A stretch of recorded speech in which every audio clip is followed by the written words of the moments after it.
दुश्मन से तो ना मांगो भीख यार। आप अपने साथी, अपने दोस्त, अपने रिश्तेदारों से भीख मांगते हैं, वो आपका पर्सनल मैटर है।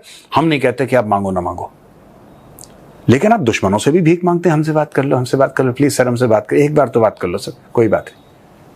ये उस टाइप के हैं। इस आकदार को सस्ती तिजारत सिर्फ भारत से ही क्यों नजर आती है लागारी साहब? वाकईतन भारत से ही सस्ती तिजारत मुमकिन है और सरमायाकार भी यही चाहते हैं, कोई दूसरा मुल्क नहीं। इंडिया वगैरह हमें बहुत ज़्यादा सपोर्ट कर सकते हैं क्योंकि ज़राअत के अंदर वो हमसे भी बहुत अच्छे हैं। वो एक तो पैदावार बहुत अच्छी ले रहे हैं और दूसरा वो कि सस्ती भी हैं चीज़ें।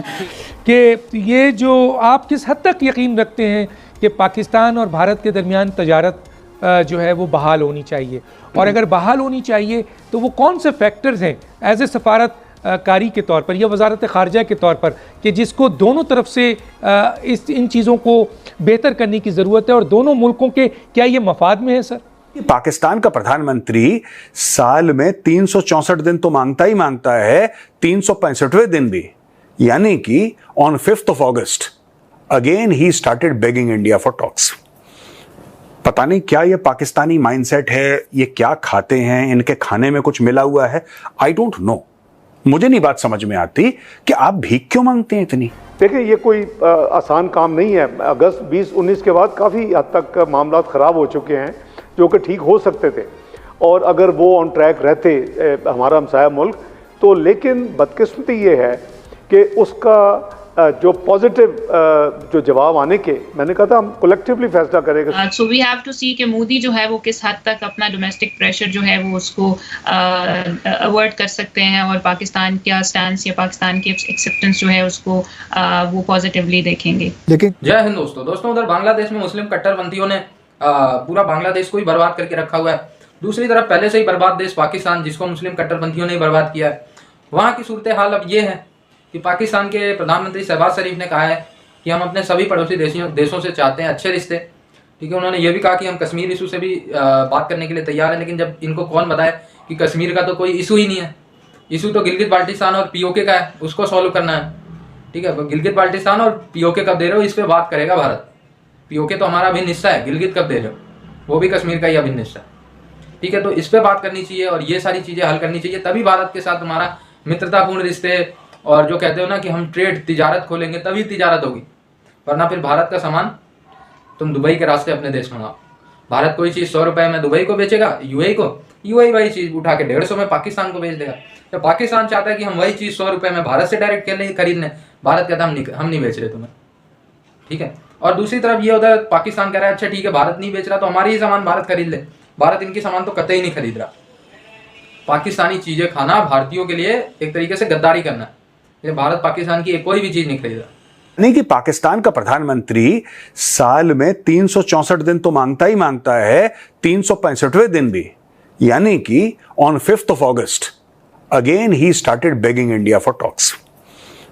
पता नहीं क्या ये पाकिस्तानी माइंडसेट है, ये क्या खाते हैं, इनके खाने में कुछ मिला हुआ है, आई डोंट नो। मुझे नहीं बात समझ में आती कि आप भीख क्यों मांगते हैं इतनी। दुश्मन से तो ना मांगो भीख यार। आप अपने साथी, अपने दोस्त, अपने रिश्तेदारों से भीख मांगते हैं, वो आपका पर्सनल मैटर है। हम नहीं कहते कि आप मांगो ना मांगो, लेकिन आप दुश्मनों से भी भीख मांगते हैं। हमसे बात कर लो, हमसे बात कर लो, प्लीज सर हमसे बात कर, एक बार तो बात कर लो सर, कोई बात नहीं। ये उस टाइप के हैं कि ये जो आप किस हद तक यकीन रखते हैं कि पाकिस्तान और भारत के दरमियान तजारत जो है वो बहाल होनी चाहिए, और अगर बहाल होनी चाहिए तो वो कौन से फैक्टर्स हैं एज ए सफारत कारी के तौर पर या वजारत ख़ारजा के तौर पर कि जिसको दोनों तरफ से इन चीज़ों को बेहतर करने की ज़रूरत है और दोनों मुल्कों के क्या ये मफाद में है सर?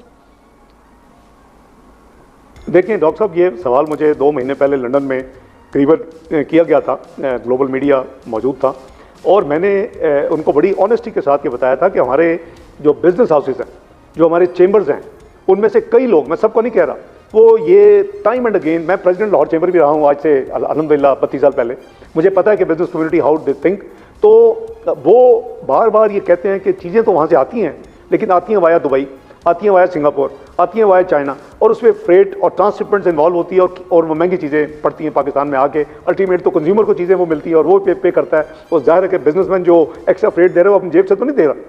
तो इस हवाले से मैंने बड़ी ऑनेस्ट एक कैंडिड स्टेटमेंट दी थी ईमानदारी के साथ कि देखें मैं पाकिस्तान में जब जाऊंगा तो हम अपने जो बिज़नेस जो हाउसेज़ हैं, जो हमारे चेंबर्स हैं, हमारे ट्रेड हाउसेज़ हैं, इनसे हम बात करेंगे, हम सेंस लेंगे और उसके बाद फिर जो पाकिस्तान के स्टेक होल्डर्स हैं, देखिए ये कोई आसान काम नहीं है। अगस्त 2019 के बाद काफ़ी हद तक मामला ख़राब हो चुके हैं जो कि ठीक हो सकते थे, और अगर वो ऑन ट्रैक रहते हमारा हमसाया मुल्क तो, लेकिन बदकिस्मती ये है कि उसका जो पॉजिटिव जो जवाब आने के, मैंने कहा था हम कलेक्टिवली फैसला करेंगे तमाम स्टेक होल्डर्स, फॉरेन मिनिस्ट्री या फॉरेन मिनिस्टर अकेला फैसला करने वाला कोई नहीं है, और फिर काबीना होगी, स्टेक होल्डर्स होंगे। तो बदकिस्मती से जो वहाँ इलेक्शन रेटोरिक है इस वक्त हमसाया मुल्क में, वो बड़ा मैं समझता हूँ कि अनफॉर्चुनेट है, वो कंटेम्पचुअस है, वो तौहीन अमेज़ है। तो अगर इस तरह का कोई प्रोसेस ट्रिगर होना भी था तो दैट इज़ ऑन होल्ड, जब तक वो बिहेव नहीं करेंगे और जब तक ये इस तरह की जो है प्रोवोकेटिव स्टेटमेंट्स और इस तरह के कंटेम्पचुअस अल्फाज के जी वो देखें आटे के लिए लाइनों में लगे हुए हैं, इस तरह की बातें, उस वक्त तक फिर ये देखें dignity and self respect come first. और मैं इगोइस्टिक नहीं हूँ, I am very humble person, लेकिन मुल्क की डिग्निटी और इसकी जो सॉवरेंटी है और इसके जो बेसिक इंटरेस्ट हैं, नेशनल इंटरेस्ट, वो अल्हम्दुलिल्लाह उस पर कोई कॉम्प्रोमाइज़ नहीं हो सकता। इसहाक डार को सस्ती तिजारत सिर्फ भारत से ही क्यों नजर आती है? लगारी साहब, वाकईतन भारत से ही सस्ती तिजारत मुमकिन है और सरमायाकार भी यही चाहते हैं, कोई दूसरा मुल्क नहीं है। पहले तो आप बेसिक इश्यूज की, आपका जो कंट्रडिक्शन है, कॉन्फ्लिक्ट है इंडिया के साथ, उस पर आप बात करें।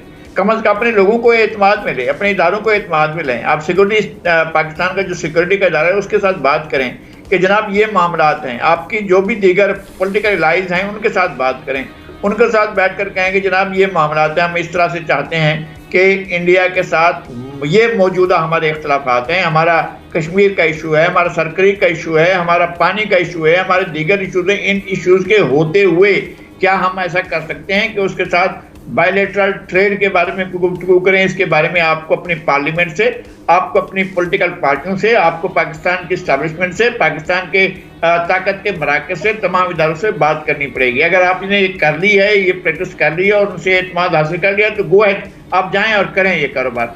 लेकिन अगर वो साथ नहीं है तो फिर आपको बहुत महंगा पड़ेगा। I am shocked, more than shocked, I am disgusted यार। ये कैसे अजीब सी कौम है यार, ये कैसे लोग हैं, ये हैं कैसे लोग जो रोज बकवास करते हैं लेकिन एक उंगली उठाने को राजी नहीं है। ये ऐसी कौम है जो डंकी मार के सऊदी अरेबिया पहुंच जाती है भीख मांगने के लिए, इराक पहुंच जाती है भीख मांगने के लिए, ठीक है, ये कनाडा पहुंच जाती है चोरी से, ये यूरोप के और मुख्तलिफ शहरों में पहुंच जाती है चोरी से, ये दुनिया में हर जगह चोरी से पहुंच जाती है। ये इतने बड़े चोर हैं, इतने बड़े खुदगर्ज हैं, इतने बड़े फ्रॉडियां हैं कि जो इनके मुसलमान भाई हैं, जो शेख हैं, आज शेख माफी मांग रहे हैं हाथ जोड़ के यार।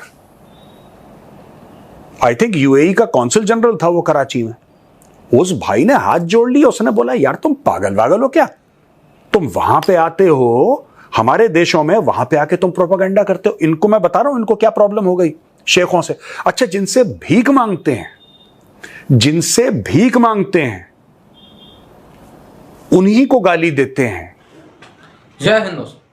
तो दोस्तों, पाकिस्तानियों का रोना धोना चालू है, ट्रेड कर लो, ये कर लो, भीख मांगना चालू है, लेकिन भारत कन्फर्म है कि पाकिस्तान के साथ ट्रेड या दोस्ताना रिश्ते की बात तभी होगी जब पाकिस्तान पीओके के साथ साथ गिलगित बाल्टिस्तान का भी सॉल्यूशन करेगा।